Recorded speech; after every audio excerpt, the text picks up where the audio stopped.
السلام علیکم ورحمۃ اللہ وبرکاتہ۔ نحمدہ ونصلی علی رسولہ الکریم، اما بعد فاعوذ باللہ من الشیطان الرجیم، بسم اللہ الرحمن الرحیم، رب اشرح لی صدری ویسر لی امری واحلل عقدۃ من لسانی یفقہوا قولی۔ ناظرین، ہماری آج کی گفتگو کا موضوع ہے اعتکاف۔ اعتکاف کا لفظ آپ کے لیے کچھ نیا لفظ نہیں۔ رمضان کا نام آتے ہی اعتکاف کا خیال بھی آتا ہے، اور خاص طور پر جب رمضان کا دوسرا عشرہ اپنے اختتام کو پہنچتا ہے تو بہت دفعہ آپ اعتکاف کا لفظ سنتے ہیں۔ اعتکاف کیا چیز ہے؟ اعتکاف کا کیا معنی ہے؟ اعتکاف عربی زبان کا لفظ ہے، عین کاف فے سے بنا ہے۔ اس کا لفظی معنی ہوتا ہے ٹھہر جانا، جم جانا، اور پھر یہ جم کر ایک جگہ رک کر عبادت کرنے کے لیے استعمال ہوتا ہے۔ اسلام کی اصطلاح میں اعتکاف اس کو کہتے ہیں کہ نیت کر کے مسجد میں رہے انسان، اور سوائے ضروری حاجات کے جو مسجد میں پوری نہ ہو سکتی ہوں مسجد سے باہر نہ جائے۔ قرآن پاک میں اللہ سبحانہ وتعالیٰ فرماتے ہیں وَأَنْتُمْ عَاكِفُونَ فِي الْمَسَاجِدِ، تو گویا یہ مسنون عبادت دراصل مسجد میں ہوتی ہے۔ اعتکاف ایک ایسی عبادت ہے جس کا بہت اجر و ثواب ہے۔ اعتکاف کے بارے میں قرآن پاک میں سورۃ البقرہ میں آیت نمبر 187 187 میں آتا ہے وَلَا تُبَاشِرُوهُنَّ وَأَنْتُمْ عَاكِفُونَ فِي الْمَسَاجِدِ تِلْكَ حُدُودُ اللَّهِ فَلَا تَقْرَبُوهَا كَذَلِكَ يُبَيِّنُ اللَّهُ آيَاتِهِ لِلنَّاسِ لَعَلَّهُمْ يَتَّقُونَ۔ اور جب تم مسجدوں میں حالت اعتکاف میں ہو تو بیویوں سے مباشرت نہ کرو، یہ اللہ کی باندھی ہوئی حدیں ہیں، ان کے قریب نہ پھٹکنا۔ اس طرح اللہ اپنے احکام لوگوں کے لیے بصراحت بیان کرتا ہے، توقع ہے کہ وہ غلط رویے سے بچیں گے۔ اس آیت سے یہ بات پتہ چلتی ہے کہ اعتکاف مساجد میں ہوتا ہے۔ اگرچہ اعتکاف رمضان کے علاوہ بھی ہوتا ہے، لیکن رمضان میں اعتکاف فرض کفایہ کی حیثیت رکھتا ہے، اس لیے عموماً اعتکاف رمضان میں ہی کیا جاتا ہے۔ اعتکاف ایک دن کا بھی ہو سکتا ہے اور زیادہ کا بھی۔ نبی صلی اللہ علیہ وسلم عموماً آخری عشرے میں اعتکاف فرمایا کرتے تھے۔ آپ کے اس طرز عمل کے بارے میں حضرت ابو ہریرہ رضی اللہ تعالی عنہ بیان کرتے ہیں کہ نبی اکرم صلی اللہ علیہ وسلم کے سامنے ہر سال ایک بار قرآن پڑھا جاتا۔ جس سال آپ نے وفات پائی اس سال آپ کے سامنے 2 بار قرآن مجید ختم کیا گیا۔ اسی طرح ہر سال آپ 10 دن اعتکاف فرماتے، لیکن جس سال آپ نے وفات پائی 20 دن کا اعتکاف فرمایا۔ حضرت عائشہ سے روایت ہے نبی صلی اللہ علیہ وسلم رمضان مبارک کا آخری عشرہ اعتکاف فرمایا کرتے تھے، یہاں تک کہ آپ نے وفات پائی۔ آپ کے بعد آپ کی ازواج مطہرات نے بھی اعتکاف کیا۔ اس سے پتہ چلتا ہے کہ یہ عبادت مردوں کے علاوہ خواتین بھی کر سکتی ہیں۔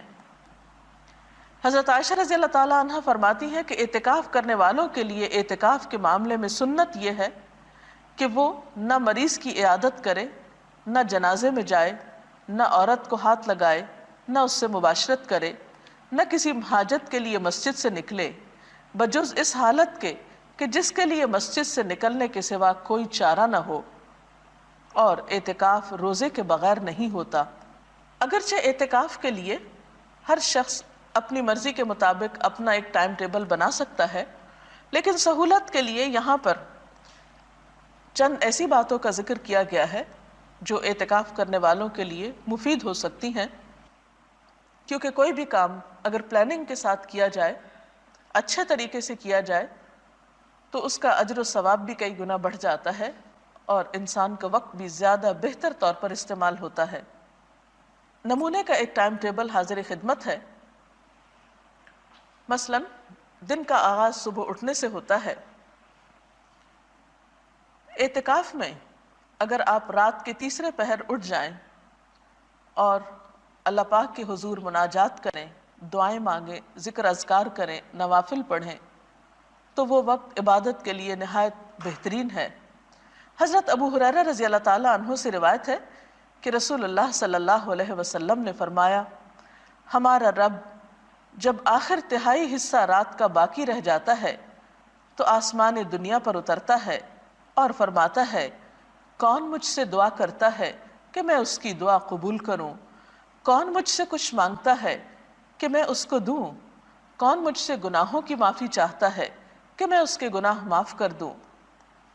اور ویسے بھی صبح کے اوقات میں سحری کے وقت استغفار اللہ کے مقرب بندوں کا شیوا ہے۔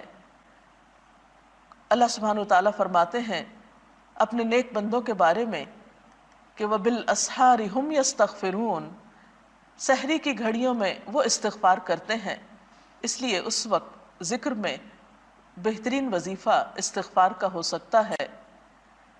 ذکر و اذکار کے بعد سحری کے وقت آپ سحری بھی کھا سکتے ہیں۔ اعتکاف میں کھانے پینے کی کوئی ممانعت نہیں۔ حضرت انس رضی اللہ تعالی عنہ سے روایت ہے کہ رسول اللہ صلی اللہ علیہ وسلم نے فرمایا، سحری کھاؤ کیونکہ سحری کھانے میں برکت ہے۔ اس کے بعد نماز فجر کا وقت آتا ہے۔ اگر خواتین گھر میں اعتکاف کر رہی ہوں تو ان کے لیے خاص طور پر فجر کی نماز میں لمبی نماز پڑھنا زیادہ مفید ہے۔ اس کے بارے میں حضور صلی اللہ علیہ وسلم کا طریقہ ہمارے سامنے ہے۔ بخاری کی روایت ہے کہ آپ صلی اللہ علیہ وسلم صبح کی نماز سے اس وقت فارغ ہو جاتے جب ہم میں سے کوئی اپنے پاس بیٹھنے والے کو پہچان لیتا۔ آپ اس میں یعنی فجر کی نماز میں 60 آیتوں سے لے کر 100 آیتوں تک پڑھتے تھے۔ تو اس سے پتہ چلتا ہے کہ ایک تو فجر کی نماز ذرا جلدی شروع کر لینی چاہیے، یعنی وقت ہوتے ہی اندھیرے میں۔ دوسرا یہ کہ وہ تمام نمازوں سے زیادہ لمبی نماز ہونی چاہیے جس میں 60 سے 100 آیات تک پڑھی جائیں اگر زبانی یاد ہو، اور اس کے لیے ظاہر ہے کہ پھر زبانی قرآن پاک یاد کرنے کی بھی کوشش کرنی چاہیے، تبھی اس سنت پر عمل ہو سکتا ہے۔ نماز فجر کے بعد صبح شام کے مسنون اذکار پڑھے جا سکتے ہیں۔ قرآن پاک میں اللہ سبحانہ وتعالیٰ فرماتے ہیں، یا ایھا الذین آمنوا اذکروا اللہ ذکرا کثیرا وسبحوہ بکرۃ واصیلا، اے لوگو جو ایمان لائے ہو اللہ کو کثرت سے یاد کرو اور صبح و شام اس کی تسبیح کرتے رہو۔ نبی اکرم صلی اللہ علیہ وسلم نے بھی فرمایا کہ مجھے ایسے لوگوں کے ساتھ بیٹھنا حضرت اسماعیل علیہ السلام کی اولاد میں سے 4 غلاموں کو آزاد کرنے سے زیادہ پسند ہے جو نماز فجر سے طلوع آفتاب تک اللہ کا ذکر کرتے ہیں۔ تو اس سے پتہ چلتا ہے کہ یہ وقت ذکر کے لیے بہت بہترین ہے، اور ایسے لوگوں کے ساتھ بیٹھنے کو جو اس وقت ذکر کر رہے ہوں اللہ کے رسول صلی اللہ علیہ وسلم نے پسند فرمایا ہے، اور جس کی محفل میں اللہ کے رسول صلی اللہ علیہ وسلم بیٹھنا پسند کرے پھر اس کی شان کیا ہو سکتی ہے، اس سے بڑھ کر اس کے لیے اعزاز کیا ہو سکتا ہے۔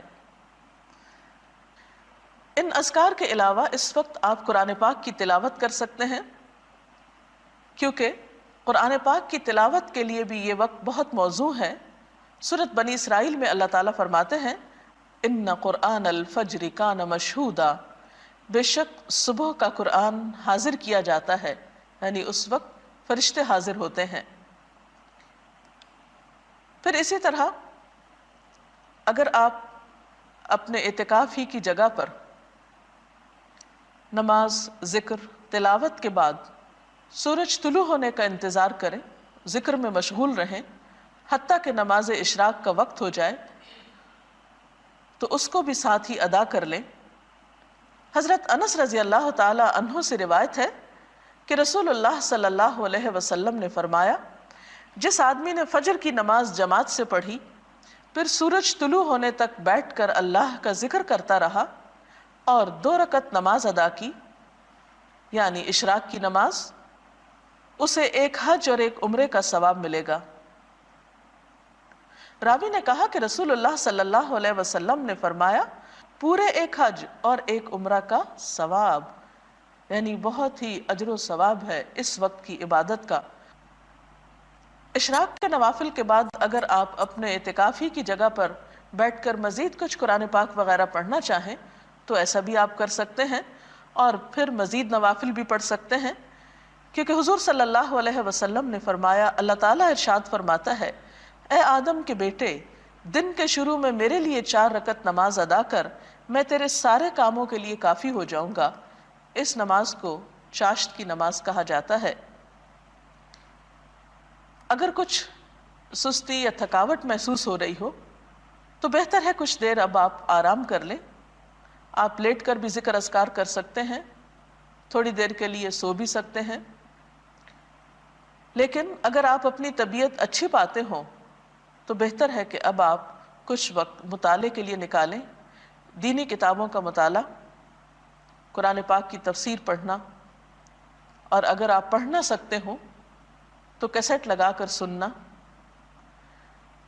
اور دینی کتب کو جو آپ کے روزمرہ کی دینی مسائل سے متعلق ہوں یا اخلاق اور کردار کو سنوارنے والی ہوں، ان کو آپ اپنے زیر مطالعہ رکھ سکتے ہیں، کیونکہ طلب العلم فریضۃ علی کل مسلم، علم کا حاصل کرنا، طلب کرنا ہر مسلمان پر فرض ہے۔ اور ویسے بھی علم کے سیکھنے اور سکھانے والے اللہ تعالیٰ کے محبوب بندے ہیں۔ پھر اس کے بعد ظہر کی نماز طویل ادا کریں، نوافل بھی پڑھ سکتے ہیں مزید، پھر تھوڑا سا قیلولہ آپ کر سکتے ہیں، کیونکہ اس سے آپ کو تہجد کے وقت اٹھنے میں، رات کو جاگنے میں سہولت ہو سکتی ہے۔ نماز ظہر کے بعد، قیلولہ کے بعد آپ کچھ وقت قرآن پاک کی کچھ صورتوں کو حفظ کرنے کے لیے، اور اگر آپ حافظ قرآن ہیں اللہ کے فضل سے تو اپنے دہرائی کے لیے اس وقت کو استعمال کر سکتے ہیں، کیونکہ قرآن پاک اگر دہرایا نہ جائے تو انسان کو بھول جاتا ہے۔ عصر کی نماز بھی اسی طرح خوب اچھی طرح ادا کریں، طہارت وغیرہ کا اچھا اہتمام کریں، اور عصر کی نماز کو تاخیر سے نہیں پڑھیں، کیونکہ آپ صلی اللہ علیہ وسلم نے دھوپ کے پیلا پڑنے پر عصر کی نماز پڑھنے والے کو منافق قرار دیا ہے۔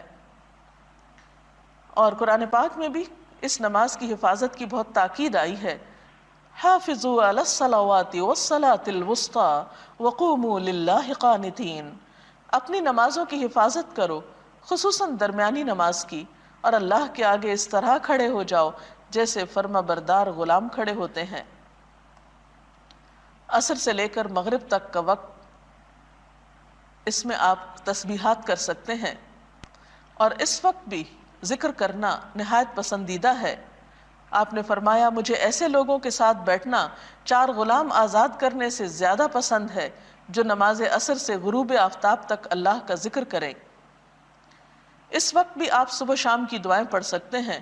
اس کے علاوہ کچھ اور تسبیحات، مثلا سبحان اللہ و بحمدہ سبحان اللہ العظیم، استغفر اللہ ربی من کل ذنب و اتوب الیہ، اللہم صلی وسلم علی نبینا محمد، لا حول ولا قوة الا باللہ العلی العظیم، لا الہ الا انت سبحانک انی کنت من الظالمین، یا حی یا قیوم برحمتک استغیث۔ یہ ذکر کے کچھ مخصوص کلمات ہیں، اپنی سہولت کے مطابق آپ جس کی چاہیں، جتنی مرتبہ چاہیں تسبیح کر سکتے ہیں۔ اس کے بعد افطار کا وقت قریب ہوگا، پھر دعائیں خوب مانگیں، کیونکہ افطاری کے وقت دعائیں قبول ہوتی ہیں۔ افطار میں کوشش کریں کہ آپ ہلکا کھانا پینا رکھیں، کیونکہ افطاری کے وقت اگر آپ بہت زیادہ کھا پی لیں تو آئندہ کی عبادت مشکل ہو جاتی ہے، کیونکہ اعتکاف میں انسان کہیں چل پھر بھی نہیں سکتا۔ اس لیے غذا کے بارے میں خاص احتیاط کی ضرورت ہے۔ ایسی غذاؤں سے بچیں کہ جن کی وجہ سے آپ کے معدے پر بوجھ ہو، آپ کی طبیعت میں سستی ہو، اور آپ یکسوئی اور شوق کے ساتھ اللہ کی عبادت نہ کر پائیں۔ نماز مغرب میں خوب دل لگا کر خشوع و خضوع کے ساتھ نماز ادا کریں۔ اس کے بعد اگر آپ چاہیں تو کھانا کھا سکتے ہیں۔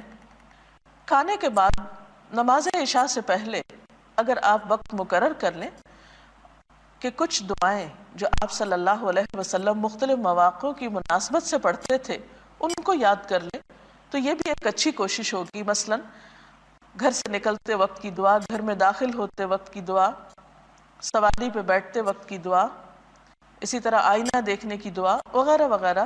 صبح و شام کے بہت سے ایسے اذکار موجود ہیں کہ جنہیں آپ اپنی عادت بنانے کے لیے زبانی یاد کر سکتے ہیں اور جس سے آپ کی زندگی برکتوں سے مالا مال ہو سکتی ہے۔ پھر اسی طرح کوشش کریں کہ تراویح کی نماز بہت اچھی طرح اور طویل ادا ہو، کیونکہ آپ صلی اللہ علیہ وسلم کی اس نماز کے بارے میں حضرت عائشہ فرماتی ہیں کہ مت پوچھو ان کے حسن کے بارے میں اور ان کے طول کے بارے میں کہ کتنی لمبی رکعتیں ہوتی تھیں آپ کی رات کی نماز کی اور کتنے خوبصورت طریقے سے آپ ان کو ادا کرتے تھے۔ صرف تعداد پوری کرنے، گنتی پوری کرنے کی کوشش نہ کریں، بلکہ آپ صلی اللہ علیہ وسلم کی سنت پر عمل کرتے ہوئے طویل قیام، طویل رکوع اور طویل سجدوں کی بھی کوشش کریں۔ معلوم نہیں زندگی میں آئندہ یہ موقع ملے یا نہ ملے، تو ان فرصت کے لمحات سے خوب فائدہ اٹھائیں۔ اس کے بعد آپ رات کو آرام کر سکتے ہیں۔ آرام کے لیے بھی آپ مسنون طریقہ اختیار کریں۔ دائیں کروٹ پہ لیٹیں، دایاں ہاتھ دائیں گال کے نیچے رکھتے ہوئے مسنون دعا پڑھیں، آیت الکرسی پڑھیں، اور اس طرح آپ صبح سے لے کر رات تک، آپ جاگنے سے لے کر سونے تک مسلسل عبادت کی حالت میں رہیں گے۔ اگر آپ ایک ٹائم ٹیبل کی اس کی یا اس کے علاوہ اپنی ضرورت کے مطابق ایک پابندی کریں گے تو انشاءاللہ اپنے اوقات سے بہتر فائدہ اٹھا سکیں گے۔ اللہ تعالی ہم سب کو نیکی کی توفیق بھی دے اور ان اوقات اور لمحات کو بہترین طریقے سے صرف کرنے کی۔ ناظرین، اس کے ساتھ ہماری آج کی گفتگو کا وقت ختم ہوتا ہے۔ کل تک کے لیے اجازت چاہتے ہیں۔ اللہ حافظ۔